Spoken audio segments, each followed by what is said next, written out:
रोगा दोष क्लेश कष्ट आदि व्याधि उपाधि जरा पीड़ा भय अपमृत्यु दुख दुर्भिक्षं दारिद्र्यं निवारणार्थं सकल सुख शांति सौभाग्य मन इदर्तुर्विद पुरुषार्थ सिद्ध्यर्थं मम जन्मराशि राखिल कुटुम्बस्य वा जन्मराशः सातासाद्ये केचिद्यं विरुद्धमं चतुर्थमं अष्टमं द्वादशस्थानस्ते कुरुग्रहास्ते सोचितं सोचयस्यमानं तत्सर्वारिष्टमद्विनाशद्वारयां कुलदेवतां इष्टदेवतां पितृदेवतां सर्वदेवतां नवग्रहदेवतां भूमिदेवता वास्तुदेवता दोषनिवृत्त्यर्थेन प्रसन्नार्थेन आद्यदिने भूर्भुवस्वः श्री पुरुषोत्तममासः प्रथमदिने श्रीभगवानः नारायणः पूजनः कर्मणः अर्चनः स्व अध्ययनः एवं सत्संग कर्मंच अहम करायिष्ये તમારા કળશની અંદર પધરાવો અને તુલસી પત્ર પગમાં નાખજો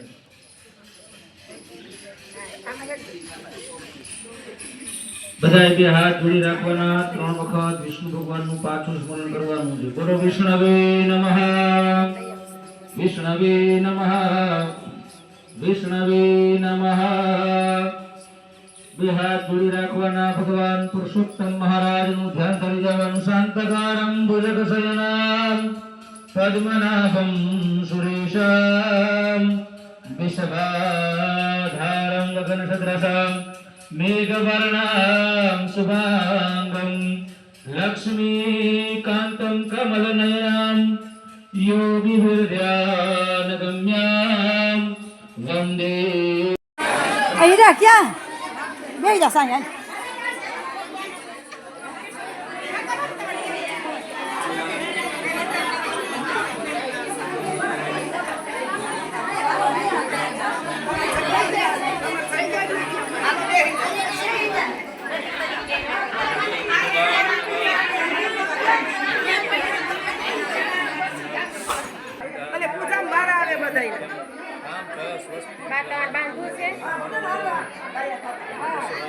જ્યાં બેઠી હતી ત્યાં બેઠો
ના ના લઈ લેવાની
રાજા પૂજે રાજમાં, રાણી પૂજે રાજમાં, હું પૂજું મારા કાજમાં, વાણીઓ પૂજે રાજમાં, શંકરને ઘેર પાર્વતી, બ્રહ્માને ઘેર બ્રહ્માણી, કૃષ્ણને ઈશ્વરને ઘેર લક્ષ્મીજી, રામને ઘેર સીતાજી, કૃષ્ણને ઘેર રાધાજી, ગોરને ઘેર ગોરાણી, માય ધર્મેની સરા, પાપ એકલા વિસરા, માયા જોયા રેલાણા, સર્વે પાપ ફેલાણા, દાડે બેઠા દામોદર, પાડે બેઠા પુરુષોત્તમ, કાંઠે બેઠા કાંઠાગોર,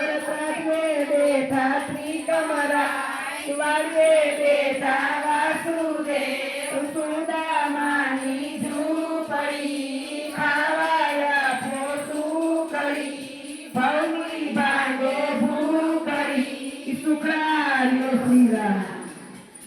આંબુડું જાંબુડું કેરીને કોઠીબડું, ઉરાઈ દામોદર લોટરા, ગણપતિ ગજાનન, દઈશ્વરને ઘેર પાર્વતી, રાણી તુજે રાજમાં, હું પૂજું મારા કાજમાં, વાણીઓ તુજે સાજમાં, સામરિયા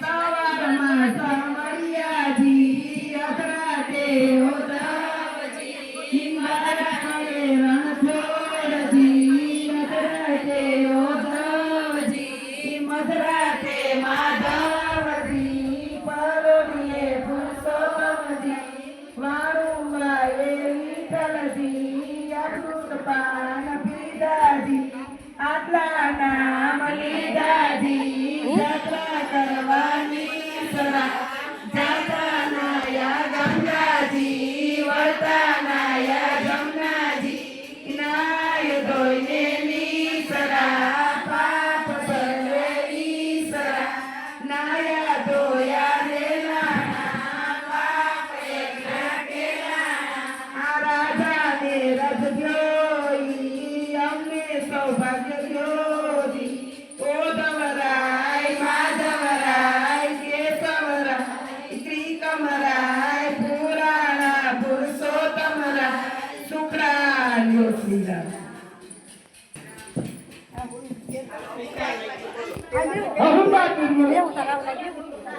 હા હજી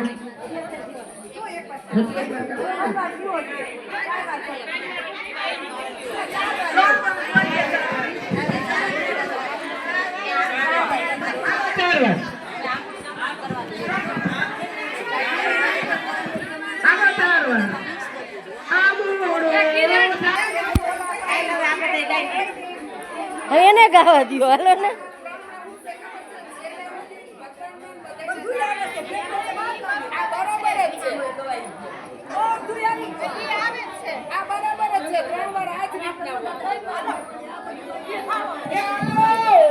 હવે તમારે તો આપણા બેયનું કોણ કર?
અધિક માસના પ્રથમ દિવસે પેલા તો અધિક માસ એટલે હું ઈ પણ આપણને ખ્યાલ હોવો જોઈએ.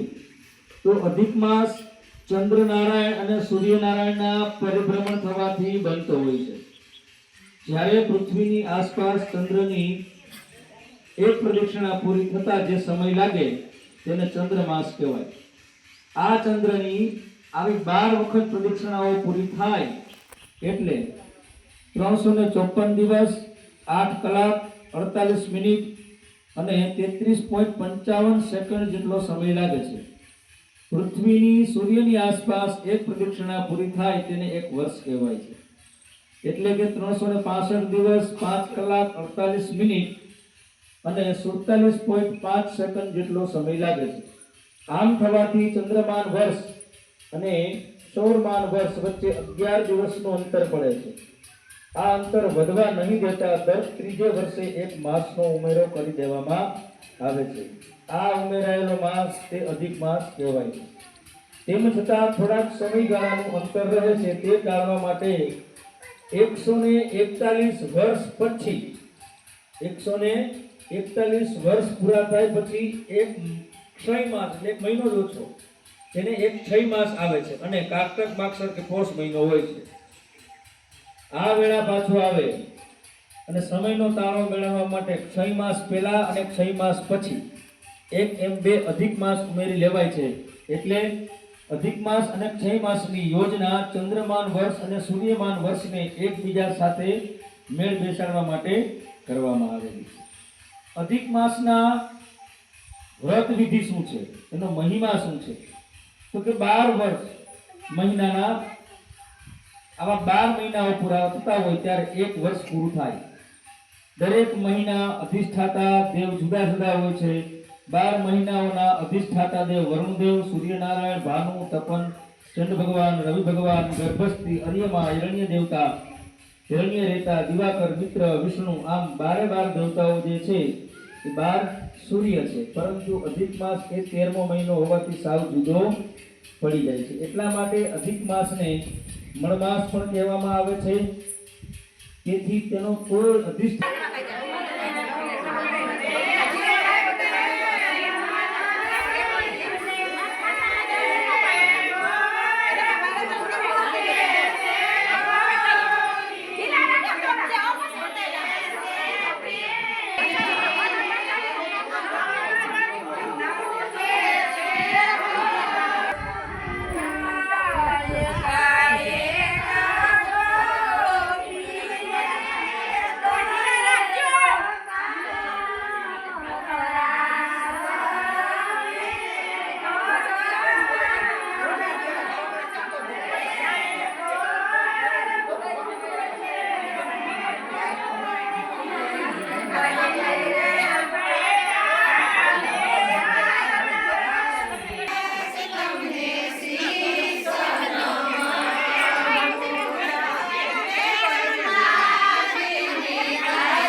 કાલે સોમવારે શ્રી મહાકાલેશ્વર મહાદેવ મંદિરે બધી ગોપીઓએ ભોજન પ્રસાદ લેવા જવાનું છે. આવતીકાલે સોમવારે જવાનું છે શ્રી મહાકાલેશ્વર મહાદેવ. તો કાલે બધાએ